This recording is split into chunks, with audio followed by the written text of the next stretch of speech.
Good morning. Welcome. I will see.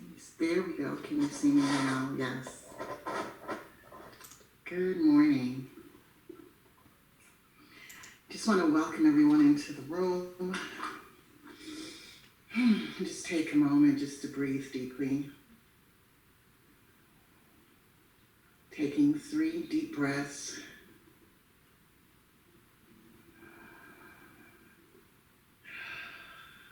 We allow ourselves to center into the space.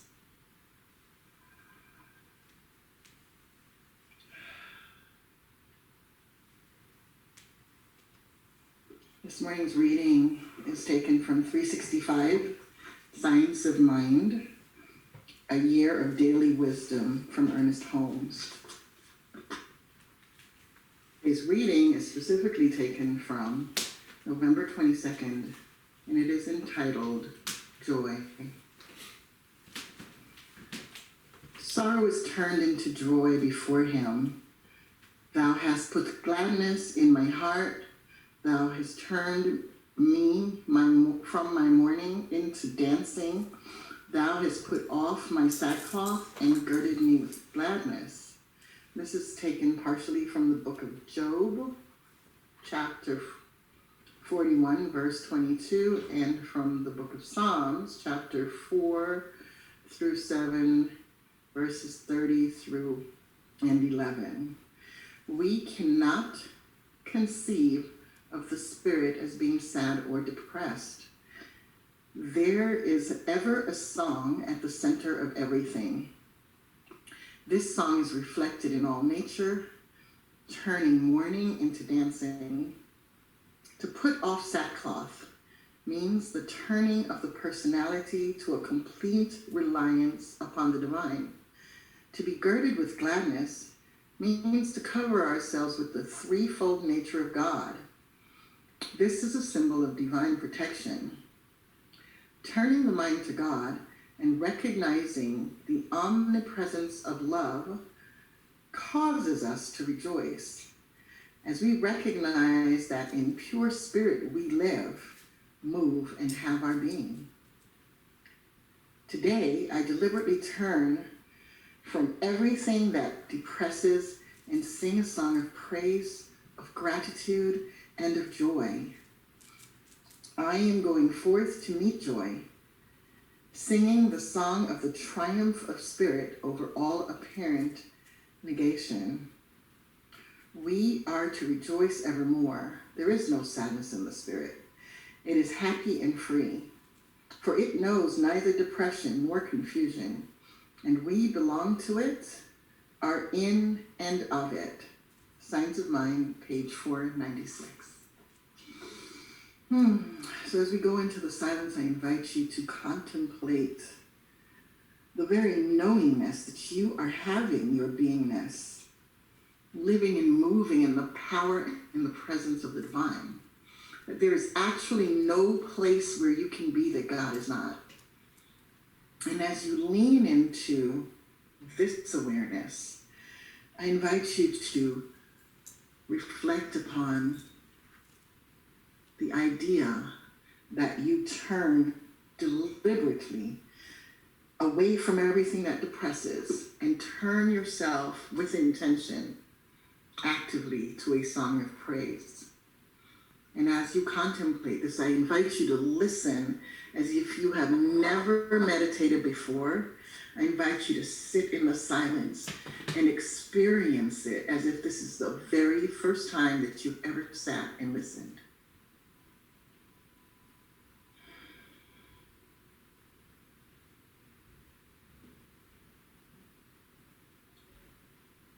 Be still and know.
attention has wandered, it's okay.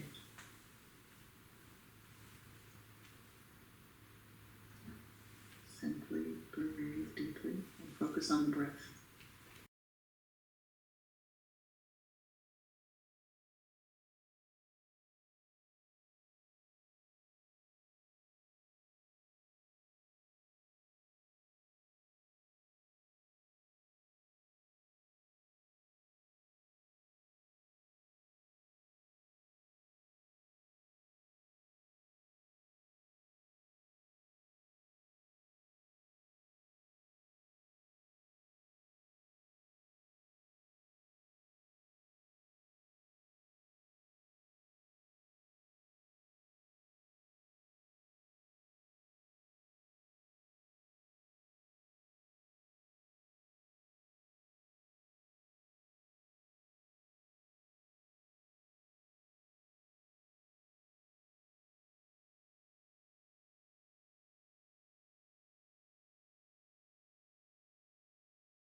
Just a few more moments in the sweet silence.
As we gently begin to bring our attention back to the space, to the place where we are sitting, to this sacred space called Centers for Spiritual Living in Greater Baltimore. We gently bring our attention back. We are reminded that we are living, moving, and having our beingness in the divine. That the call to joy requires deliberate attention and deliberate action, requiring us to turn with intention away from sorrow and pain, and with absolute intention to be aware always of the song that is at the center of everything. So we give thanks for this. We give thanks for this sacred time together, the delicious silence, We know that the service that will begin shortly is the best service ever. And we are grateful as we are able to maintain the gentle, sweet stillness within ourselves as we prepare for service. Blessing this time. I simply release into the law, leaning fully our hands into the divine, knowing that all is good and all is well, and so it is. Amen.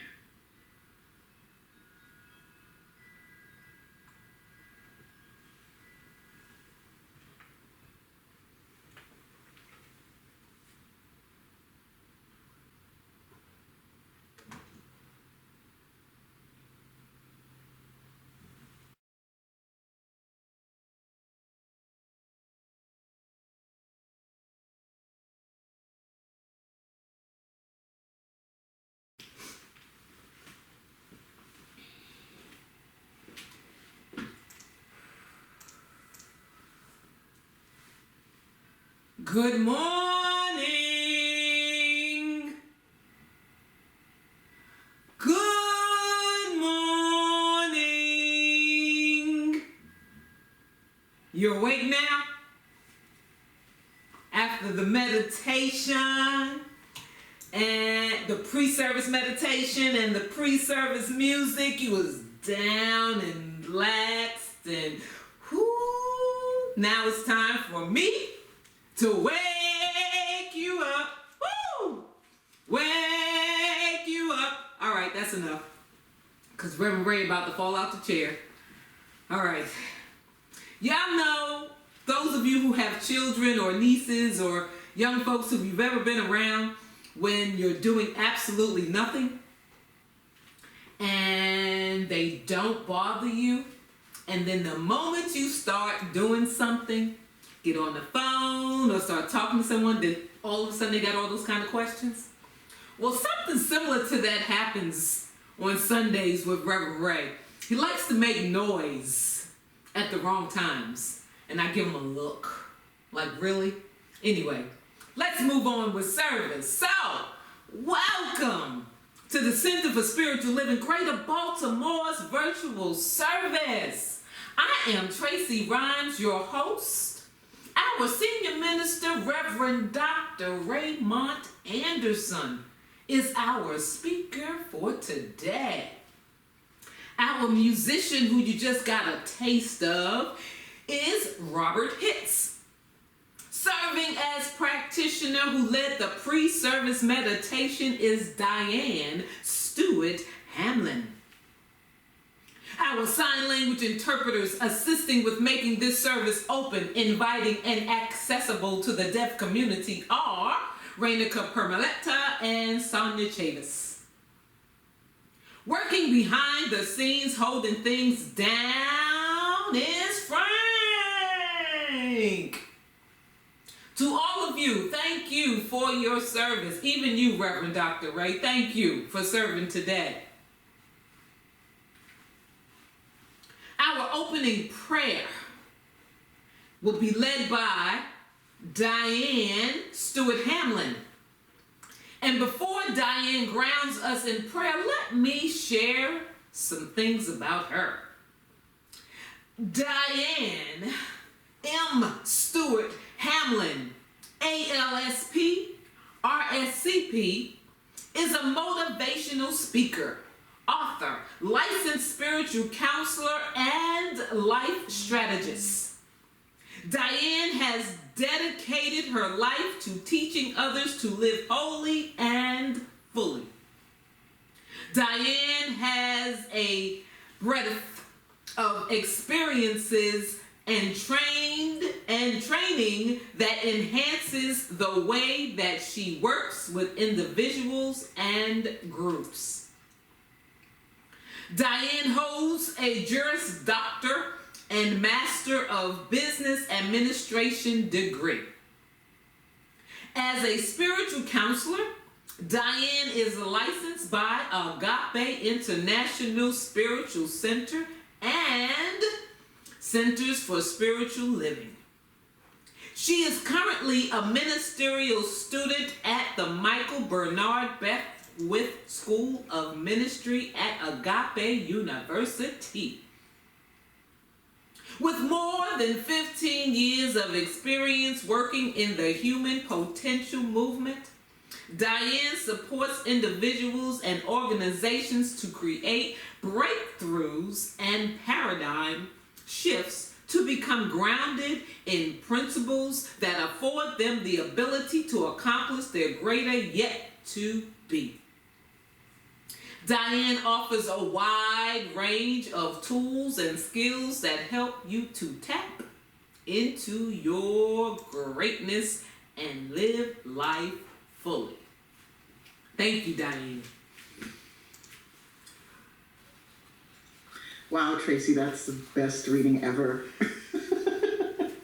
I am so grateful to be here, so grateful to be with the beloved community, to stand in this space and hold the awareness that the power and presence of God is everywhere. So grateful I am to be reminded that there really is only one power, one presence. The power and presence, it's what we call God, God Almighty, all beauty, all power. It is omni, meaning it is everywhere, no place where it is not. It is the power that keeps the waves crashing to the shore. It keeps every planet right where it's supposed to be, the earth rotating on its axis. It sources every bird in the sky, every blade of grass. It is the source of the breath that breathes us, that allows us to breathe. I am grateful to know that this power, this presence is right where we are, each one of us, as this beloved community, Center for Spiritual Living, Greater Baltimore. Right there, God is. No spot, no aspect of this entire experience is happening outside of the power and presence of God. So we are giving thanks for this time together as we call and name this time good and very good. We know this service is magnificent because our beloved Raymond, Reverend Raymond, is standing in the power and presence of God, and more importantly, standing in the power and presence of the sacred, yes, to be a beloved conduit, to be an opening through which divine teachings can pour forth and pour into others, allowing others to tap into their greatness and expanding into their greater yet to be. So we bless him. We bless the words that come through him, the divine teachings, knowing that they're good and rich and magnificent. And we know that today, this service is the greatest service that Centers for Spiritual Living Greater Baltimore has ever experienced. It is the greatest teaching that is coming forth from our beloved teacher, Reverend Raymond. So we are lending our ears, we are giving thanks, and we are inclining and listening from the depths of our souls and our beingness, because each one of us is here for a specific teaching that is coming forth right now. So giving thanks for this, it is with joy and thanksgiving that I release my words into the loving activity of the law itself, knowing that they are already done, already made manifest, and rejoicing for all of us. I simply let it be, and together we say, and so it is. Amen. And so it is. Thank you, Diane. All right, we ready. Ready. Y'all ready, right? Y'all ready. I heard you. Okay. So, the Center for Spiritual Living Greater Baltimore's community honors the world's religions. One tree, many branches. One mountain, many paths. One world, many religions and spiritual traditions. With the lighting of these candles on the first Sunday of each month, we not only honor each person on their select path, but we also bless them and recognize the light, the love, and the life-affirming nature of spirit as it shows itself in each path, in each practice, and in each person.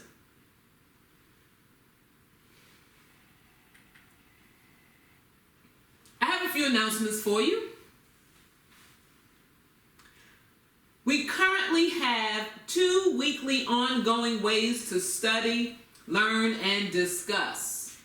You have your one opportunity on Wednesday nights, the Science of Mind textbook exploration group, which is facilitated by Reverend Dr. Ray. And you have another opportunity on Thursday nights. The study group is facilitated by Dr. Ronnie Ellington. It's a friendly reminder there's still time that the 2021 spiritual journals are in. You can get your copy today by going to shop.csl.org.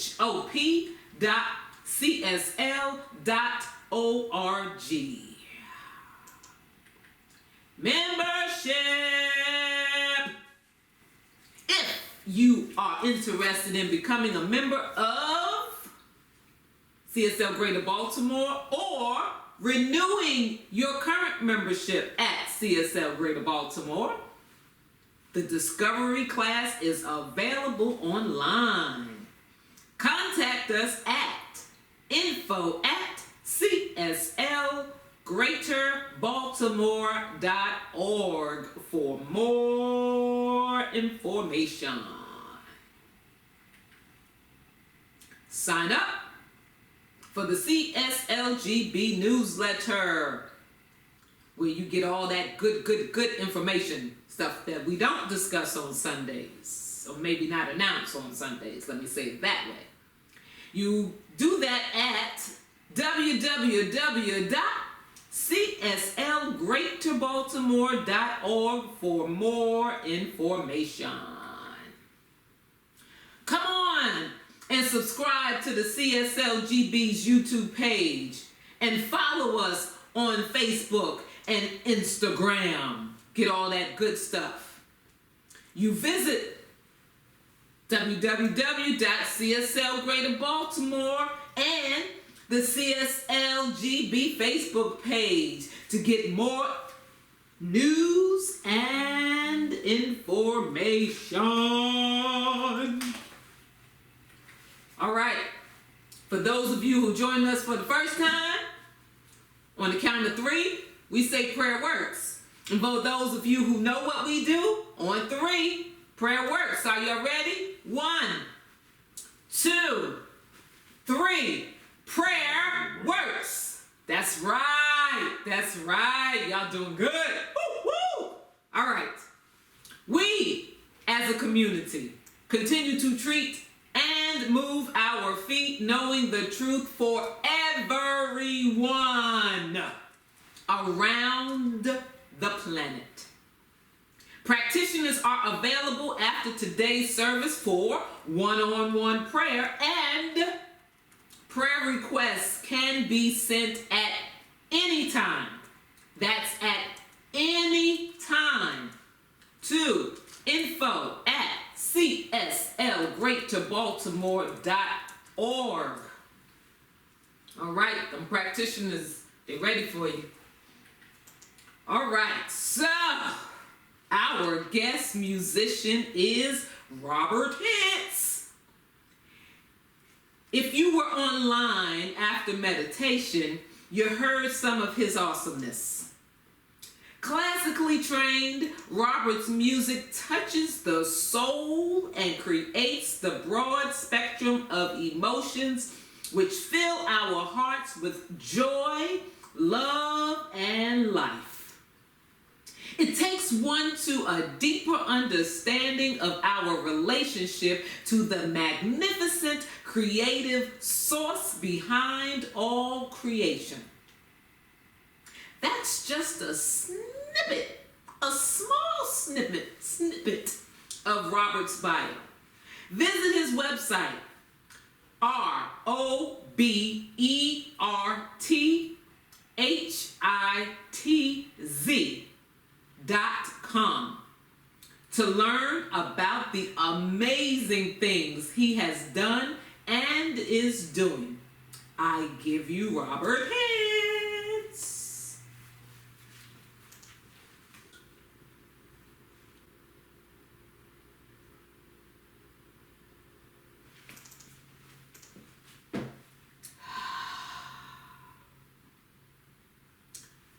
Thank you, Robert. That was beautiful. Okay. So now, Diane will lead us in a spiritual practice. Well, good morning, and welcome to those who've just joined us.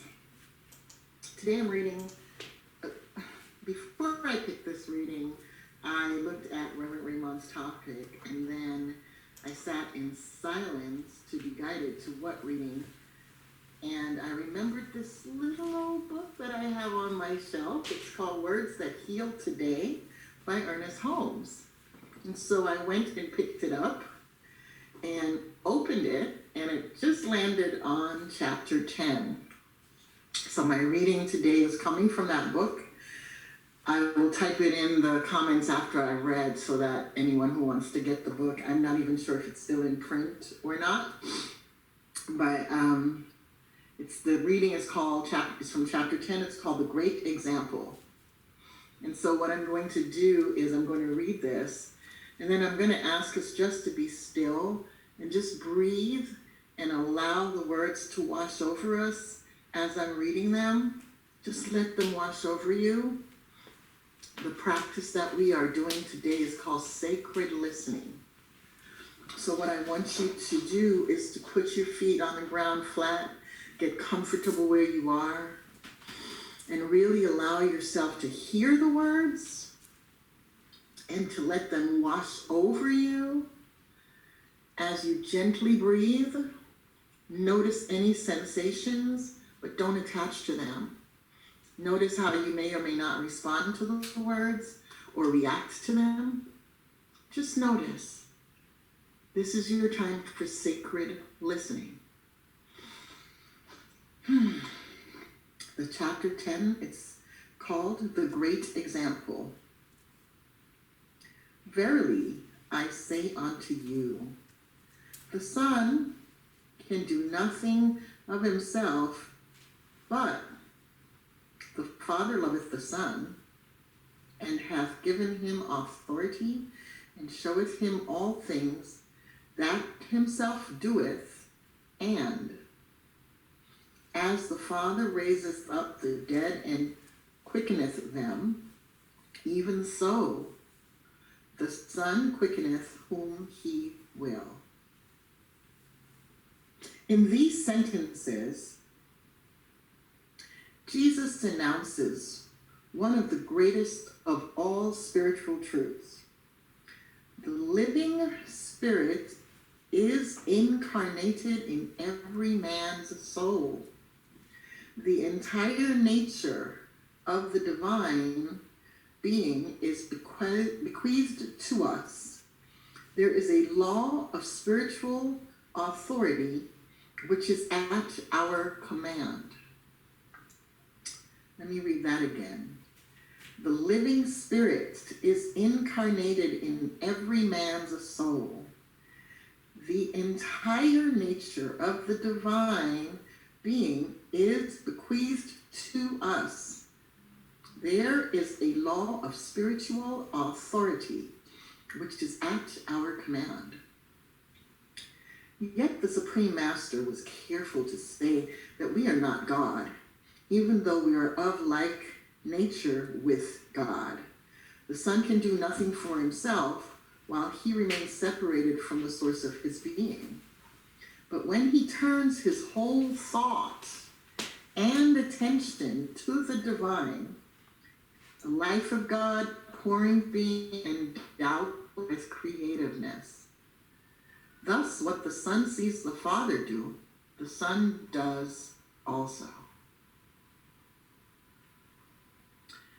Nor did Jesus place any limit upon our use of divine power. Rather, he said, in essence, watch what I do. Understand the words that I speak. Enter into conscious union with the Spirit, and you will do greater things than I have done. It is too much to believe. Is it too much to believe that even war, pestilence and famine, poverty, unhappiness, and dis-ease might pass from the face of the earth if there were enough people who actually believed in and understood the teaching of Jesus and followed it.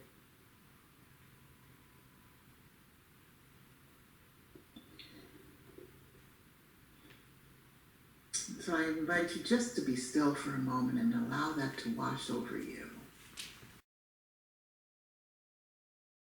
You will do greater things than I have done.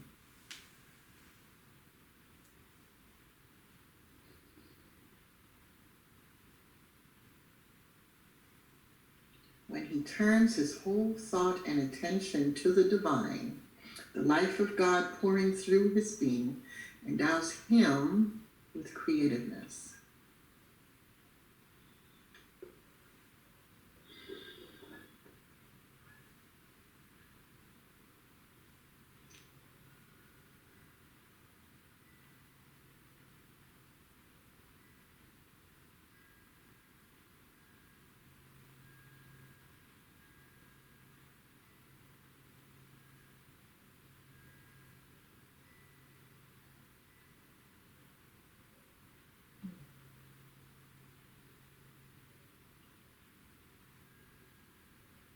I invite you to continue with sacred listening as you lend your ear to all that is pouring forth through Reverend Raymond on this day, knowing that you are here on purpose with the purpose that every single thing that you are meant to hear is happening and being spoken to you through and in as Reverend Raymond. And that what you are here, your divine purpose is unfolding itself right now. Giving thanks for this time together, this sacred time to be still and know, to listen as we have listened for the first time. I am grateful and thankful to stand here now holding sacred space as each one of us continues to be ministered to deep within the very soul of our beings. Allowing this time to happen in grace and ease, we give thanks, and so it is. Amen.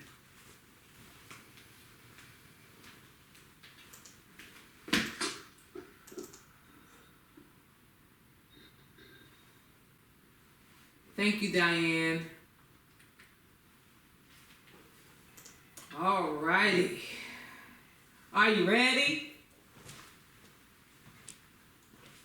I don't believe that. Are you really, really ready? That's a little bit more convincing. Frank said, bring it. Whoa! Diane said, bring it. Woo! That's what I'm talking about. Yes! Senior Minister for the Center of Spiritual Living Greater Baltimore is about to come and bring it. Yes. Reverend Dr. Raymond Anderson has frequently been referred to as a Renaissance man. One look at his resume and the reason becomes clear.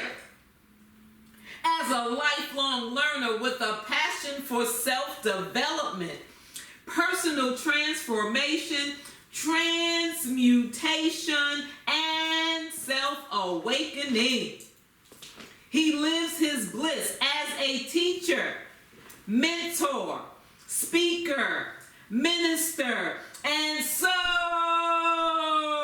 much more. His mission is to live, move, and be an active, which is an acronym, authentic, compassionate, transparent, inspired, vibrant, and empowered. What an acronym. Member of society who serves to what?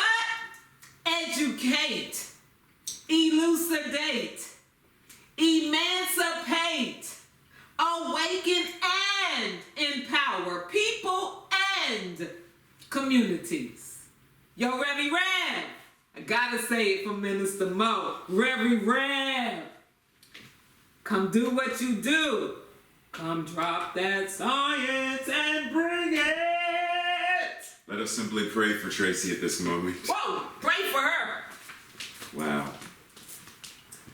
There are moments, and then there are moments. Wow.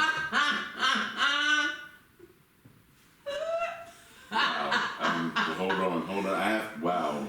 Woo. Okay. Wow. So, based upon today's pre-service meditation, our invocation, our in-service spiritual practice, and our music, I feel like I could go sit down and we'd be done today. Like, we've already been fed today, but I know that Robin and Minister Mo and a couple other folks, Rainica, will be upset with me, so I'm going to add on to what has already been laid as the foundation for this elevated consciousness of today. So we're still talking about this month being a compassionate conduit, and today specifically, however, the title, God is not motivated if you aren't. Now, hear that again, read that again, receive that again. Diane said we're engaging in the sacred art of listening. And what do we do when we listen? We receive. You're receiving, whether you're receiving it through your eyes, you're receiving it through your skin, you're receiving it through your ears, however you're receiving that energy. God is not motivated if you aren't. Man's thought is the activity of mind, for mind without thought or directed consciousness would have no real existence. There can be no existence apart from consciousness. Or, if there be any existence apart from consciousness, then there is no one, no thing, and no intelligence to be aware of such existence. It is evident that without self-awareness, there is not only no realization of life, but no life to be realized. So I invite you to sometime later this week, just bring this up again and marinate on this idea. So let us dive even deeper. William Shakespeare, in the amazing play called Hamlet, said, "There is nothing either good or bad, but thinking makes it so." So let us be aware that there are often times where we will label things. We will identify something as good or bad. And oftentimes what we are referring to as good or bad is based upon a judgment rather than the state of what that thing actually is. For example, I may say Tracy looks bad in the color green. Is that a fact, or is that my assessment and it is my thinking that makes it so for me? It's not making it so for her. It's what is making it a realized experience for me. So the idea is, where am I allowing my thinking to separate? Why am I allowing my thinking to separate? Well, one way or one reason we are allowing it to separate is because we still have a consciousness oftentimes related to a paradigm of a belief system in and of two gods, one good and one bad. Woo! One God is there to support you, and the other one is there to do whatever that other one does, to break stuff up and mess up the good one or whatever.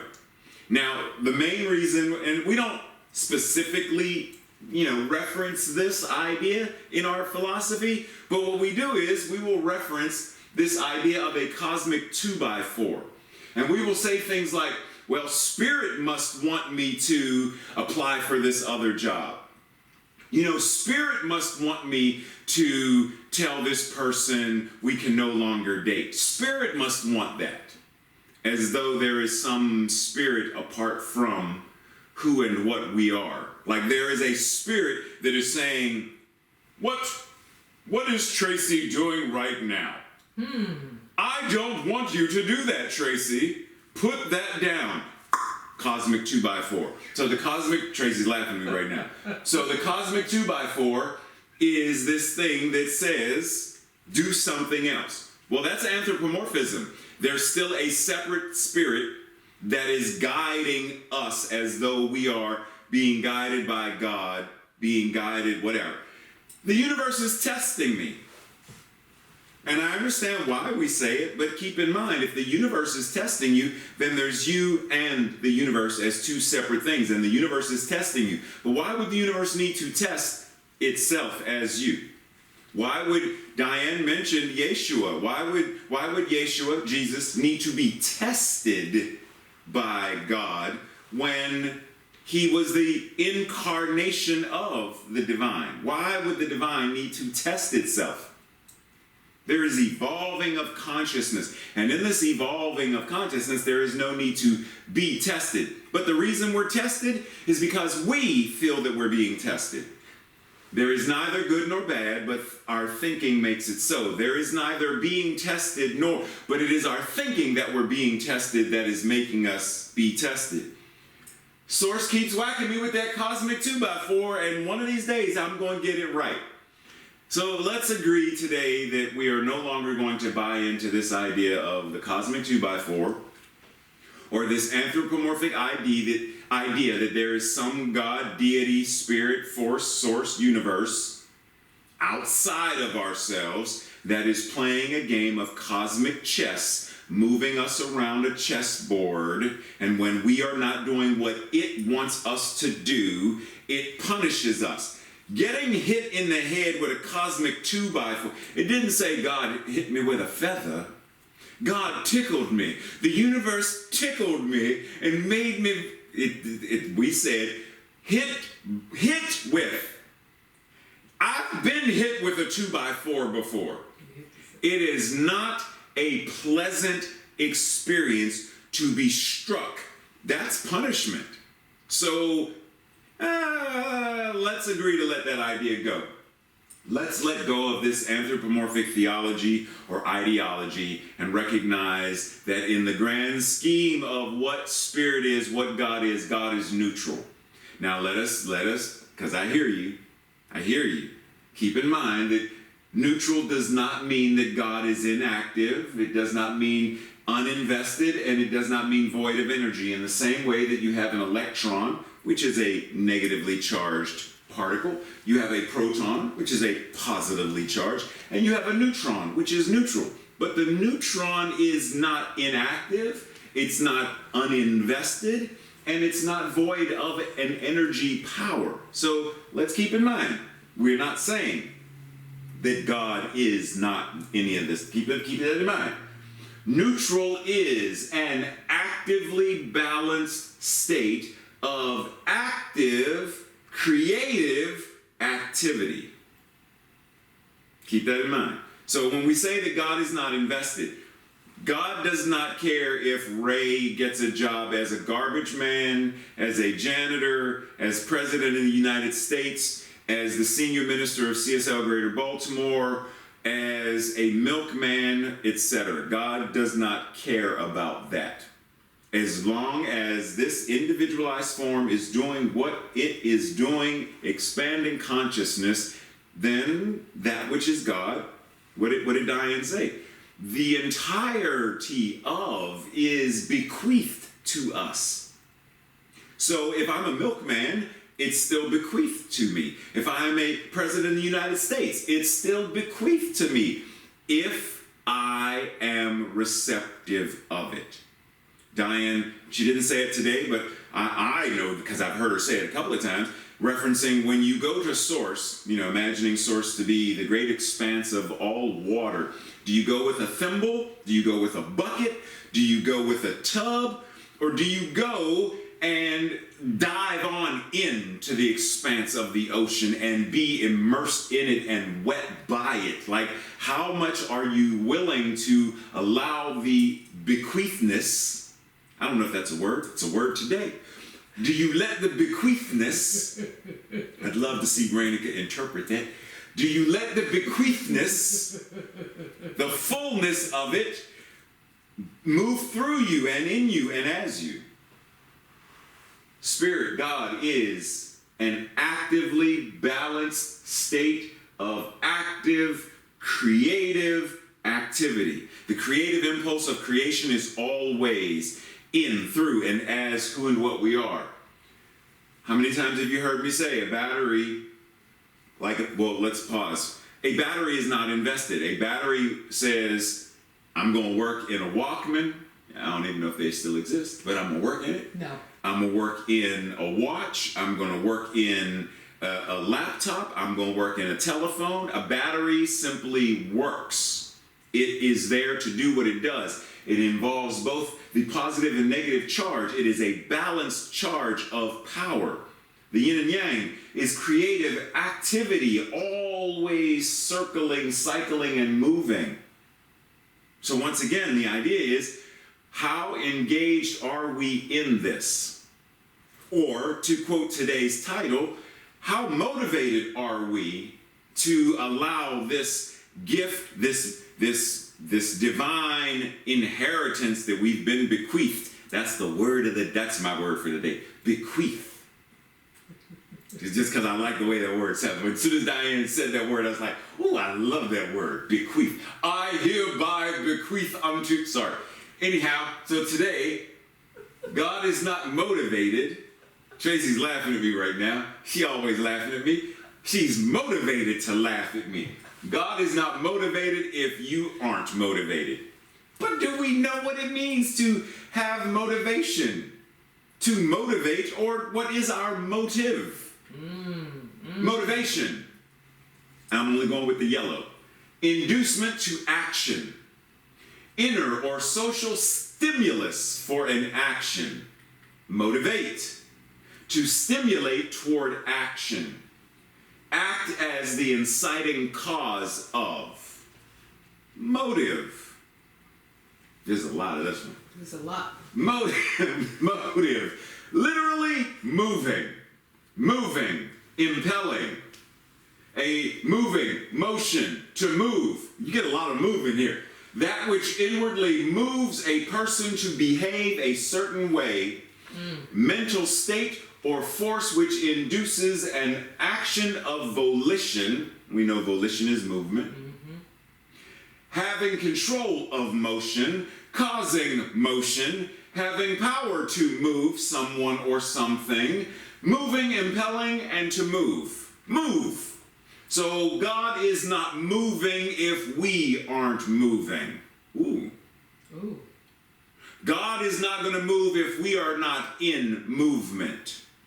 Now, yes, what we're referring to is how God, how Spirit, how the inhabiting force of all that we are, God in us, as us, is us.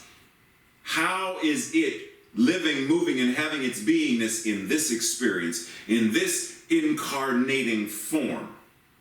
Because if I'm not motivated to get my beep off the couch and do anything, trust and believe.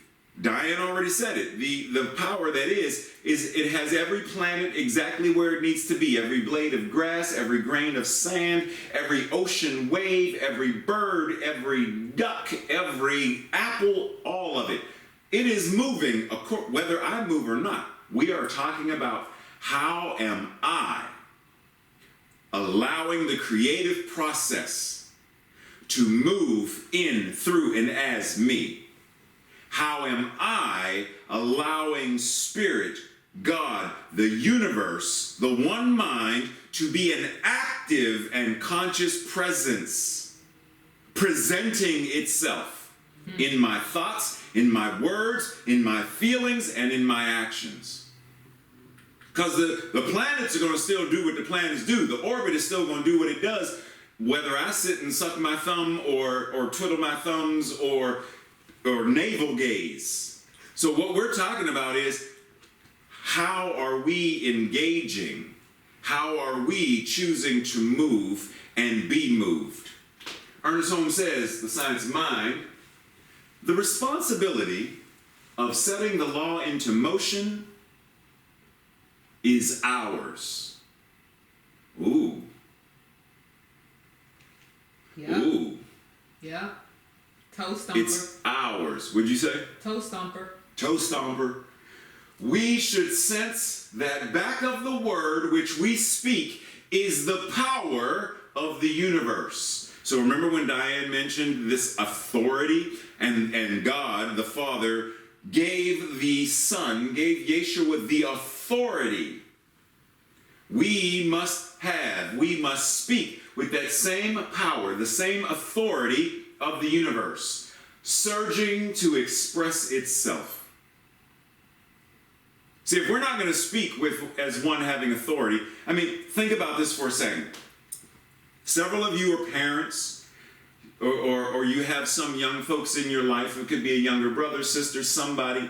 And you know that when you have that moment where sometimes words don't even need to be said, you just give a look. Mm-hmm.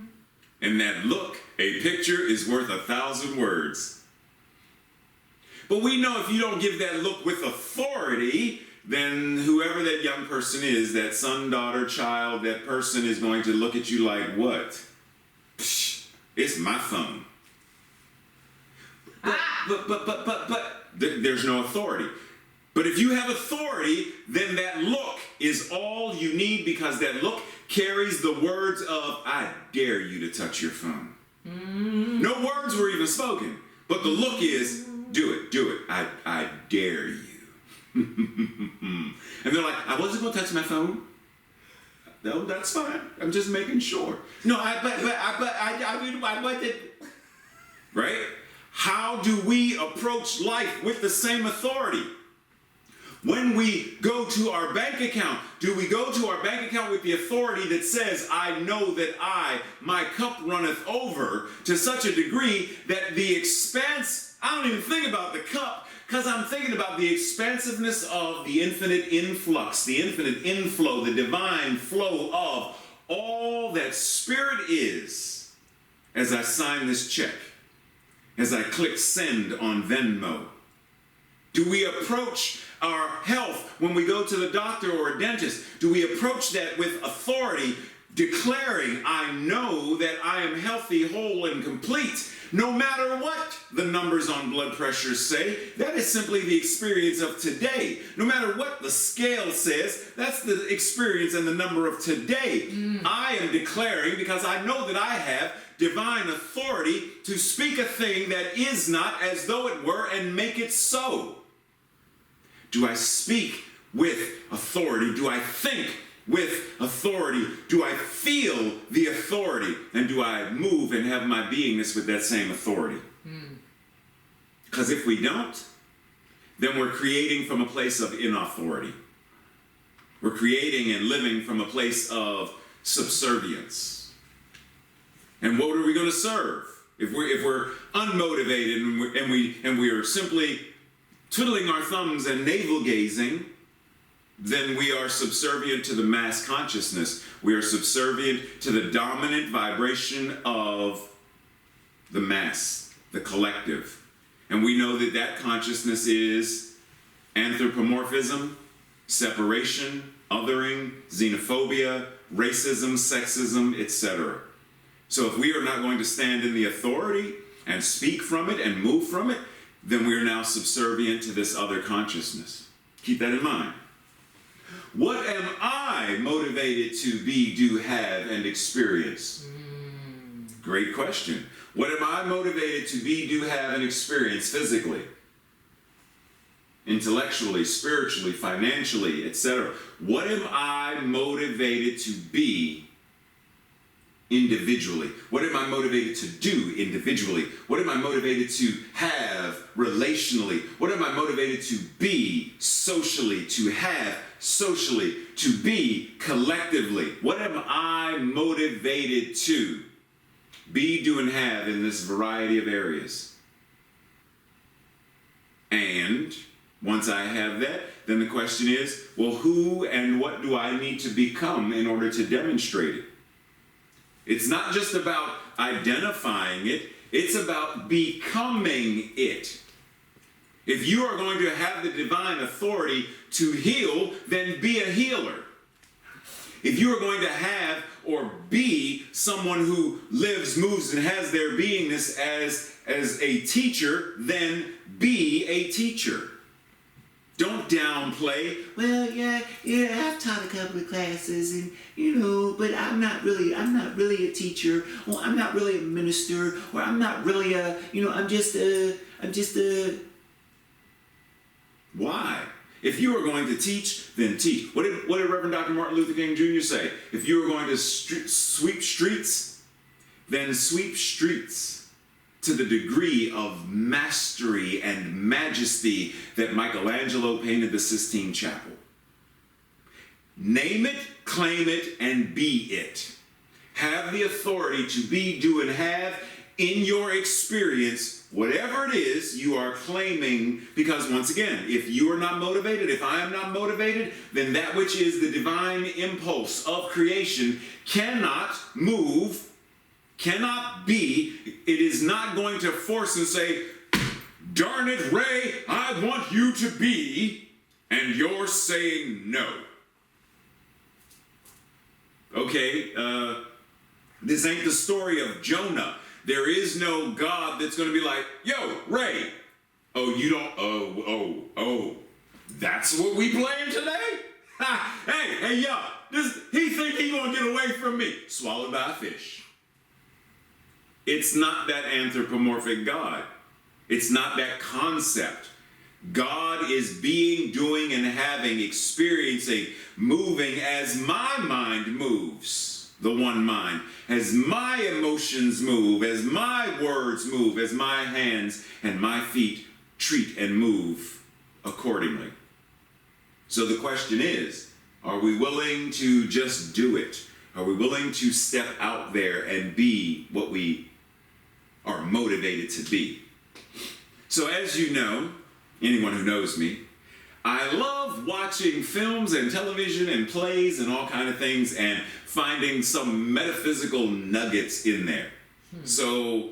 No, really? Yes. So since my oldest son and daughter-in-law turned me on to this idea of Lovecraft Country, I felt like mentioning this idea because in Lovecraft Country, they refer to magic. And the interesting thing is, what they're referring to as magic, in many ways, I identify as a spiritual mind treatment. How so, you ask? Let me share and let me tell you. Magic requires intention, which is your desired aim. Magic requires energy, which is the emotional investment. Magic requires the incantation, the words. Remember a couple slides back, I mentioned where Holmes said the words, having the authority in the words. So, what words am I speaking that demonstrate the authority and the power that I am choosing to manifest? Magic is simply manifestation. It is answered prayer. And magic requires a body. It requires action. It requires someone to move through. So is that not what we do when we treat? We set the intention. We know that this that I am praying already is in the mind of God. Therefore, it is already answered prayer. So what I am saying is that though this person may be experiencing X, Y, and Z, what I know is that in the divine realm of infinite love, source, and spirit, there can only be wholeness, perfection, completeness, love, joy, and magnificence. I add the energy, the authority, the knowingness, and the confidence, and the love, and the joy, and the gratitude to these words that I speak in prayer, that are words declaring what I am intending to demonstrate. And then I release it, and I act accordingly. I treat and move my feet. Ooh. Are we willing to create magic in our everyday lives? Are we willing to set the intentions, to put the energy, to speak the words, and then to live accordingly?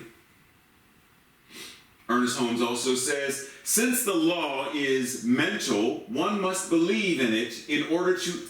You hear that? Since the law is mental, one must believe in it in order to have it work affirmatively for them, but it is always working according to the person's belief, whether they are conscious of this truth or not. Remember what I said before? If we are not speaking from authority, then we are subservient. The law is always working. It is either working according to my divine authority or my subservience, my relinquishing of my authority. The law is always working, though. Demonstration takes place through the field of the one universal mind. We set the power in motion. The law produces the effect. We set the power in motion. We set the power by our motive, and how we are motivated, it moves accordingly. And the law produces the effect. We plant the seed. The law produces the plant. We plant the intention. The law answers the prayer, produces the demonstration of the answered prayer. So, got motivation? How motivated to engage in my spiritual practices am I at present? Well, let's ask. If my spiritual practice or practices were likened unto a tree, what would my tree look like? Would my tree be ripe with lush greenness and fruit and all sorts of wondrousness and shade? Or would my tree be like, can I get some water, please? Tracy's laughing at me again.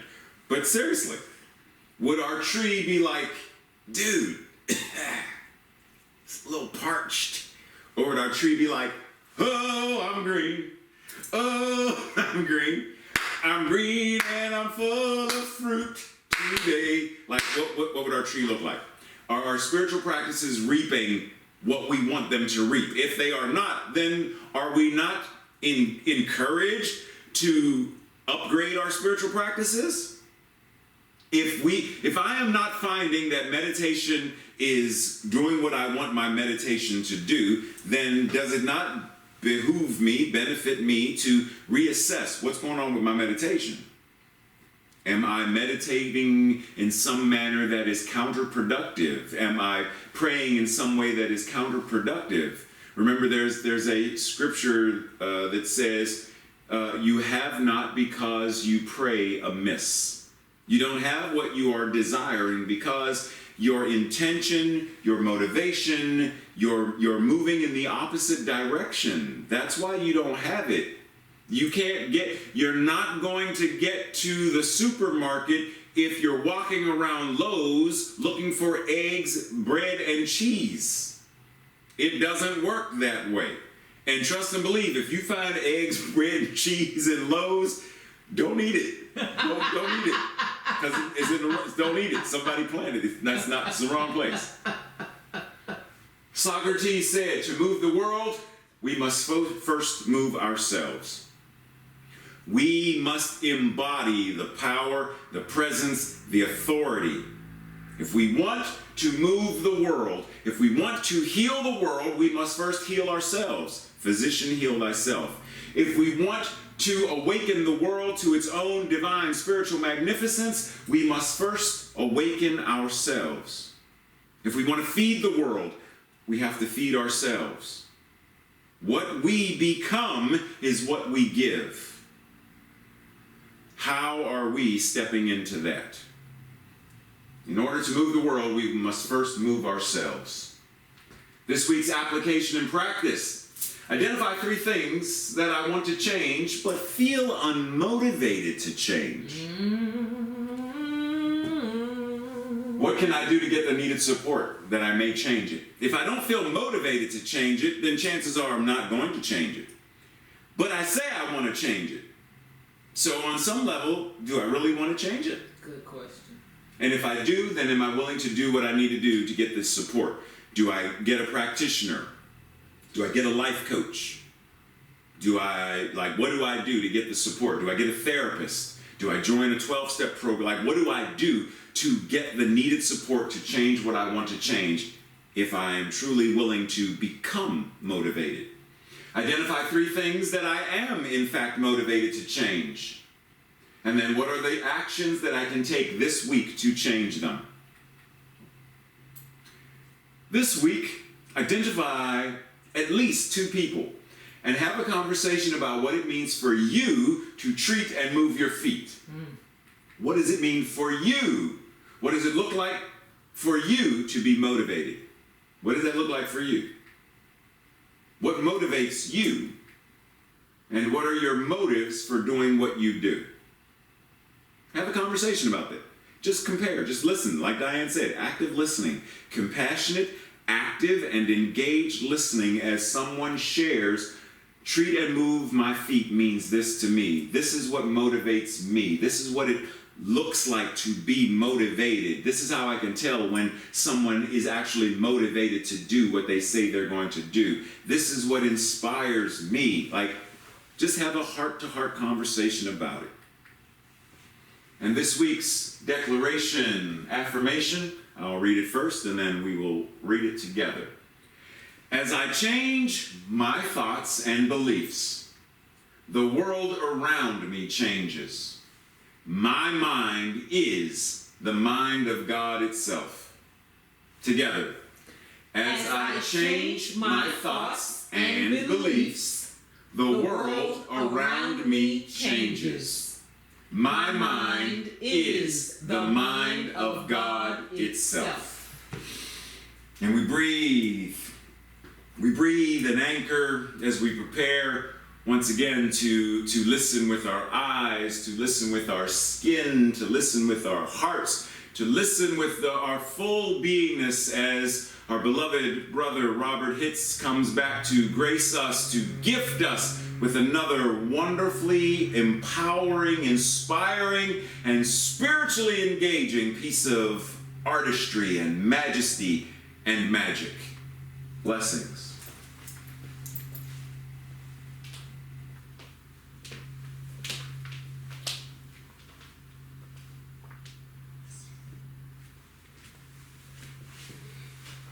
Unmute my heart. I am motivated. And wow, what power there, dude. Let's give it up for Raymond. And Raymond, I think you gave me motivation before. Can you hear me now? Yes, I can hear you. I don't know if you can hear me. Yes. Yes. So, would you like to give me another word, or I'm going to channel everything you just talked about? But I would like 3 numbers between 1 and 8. The 1 and 8. 5, 1, 2.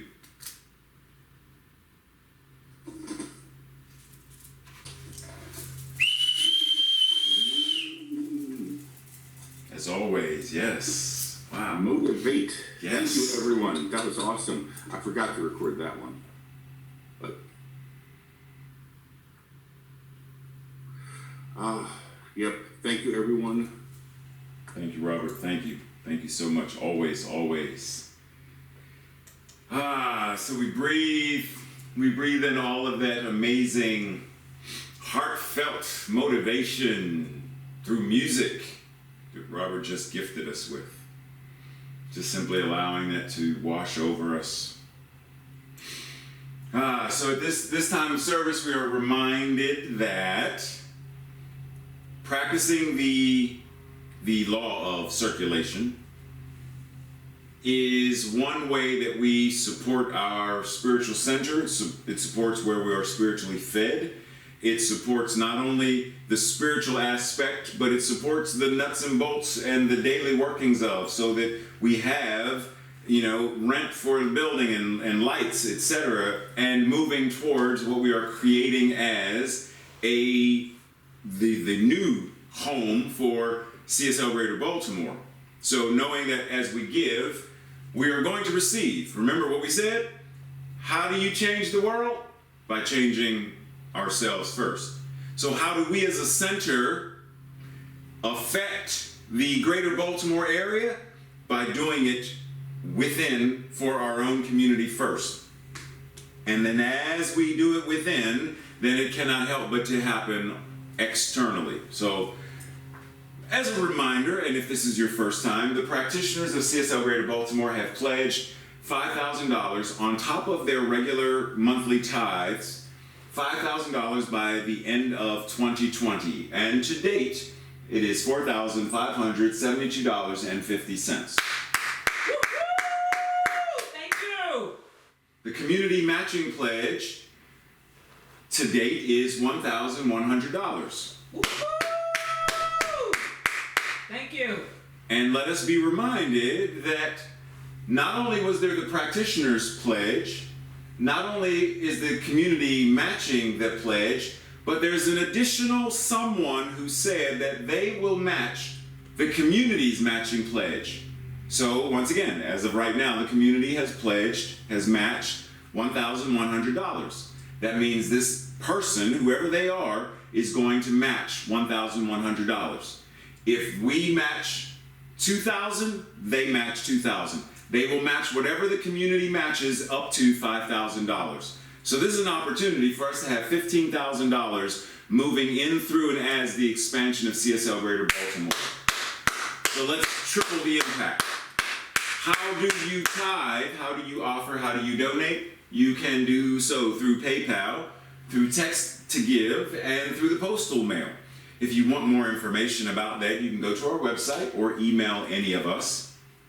Also know that you can write a memo or a note to divide your offering, your tithe, once again, to say maybe 50% of it goes to the youth ministry and the other 50% goes to the building fund.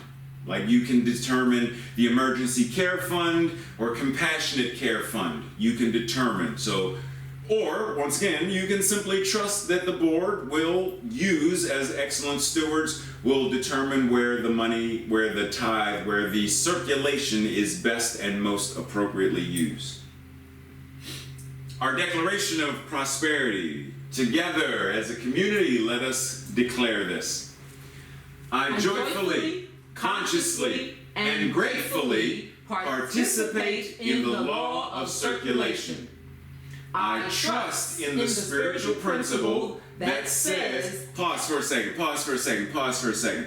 I want to just tweak the, I speak with authority in the principle that says, I speak in authority in the go ahead, spiritual principle that says, as I sow into my beloved community, I demonstrate my awareness of standing not only in the flow, but as the flow itself. As I sow of myself, my time, my treasure, my talent, I demonstrate my support and engagement in my community's vision, mission, and purpose. I actively give as a demonstration of manifesting, of reaping the harvest of a world that works for all. Yes, with authority.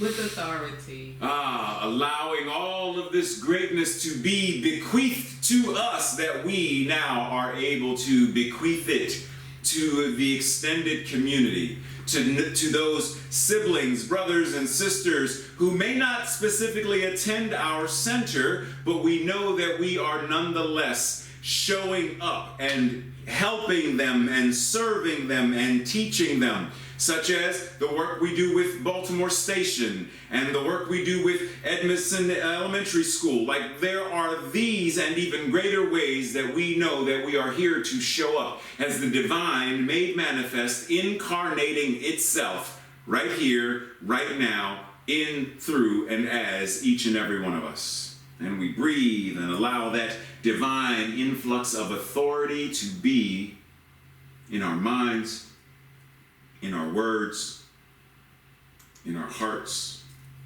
and in the ways that we serve. So this time of service, Tracy reminds you, make today an awesome day. To which I would like to add, she can sing. To which I would like to add, this Thursday is Thanksgiving. What?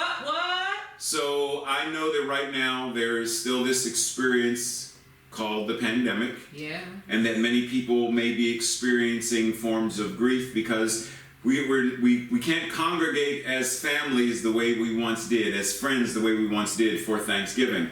But know that the eternality, the very presence, as Diane said, I told you, we could have stopped service with the prayer and the music at the early part, because Diane said all this stuff already. The omnipresence of Spirit itself. So even though we may feel separated from our beloveds, we aren't. Love is always present.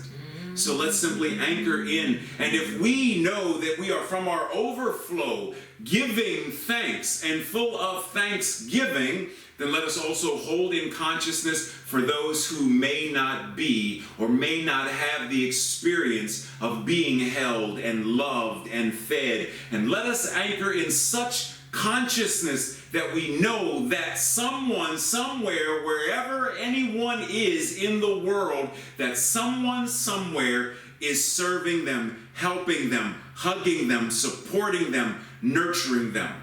That there is no man, woman, child, person on the face of this planet that does not and cannot know that they are loved, that they are supported, that there is an infinite universe. And the universe is always for them and never against them. Let's anchor in that and allow that to be the gratitude that we give from. And we breathe. Tracy would also like to remind us that if you would like a practitioner to pray with you after service, type the word prayer in the chat and then remain online, and Tracy will make sure that she puts you in a breakout room. And if there are any other practitioners other than Diane who are on and willing to also, should we have multiple people, if you are also willing to serve as practitioner for 1 Minute Miracles, let Tracy know that as well, just so, Diane doesn't get all 5, all 10, all 50. So Diane's not praying with all 3,629 people, but that we can divide it up, in some form of equalness. Because Diane got stuff she wants to do today too.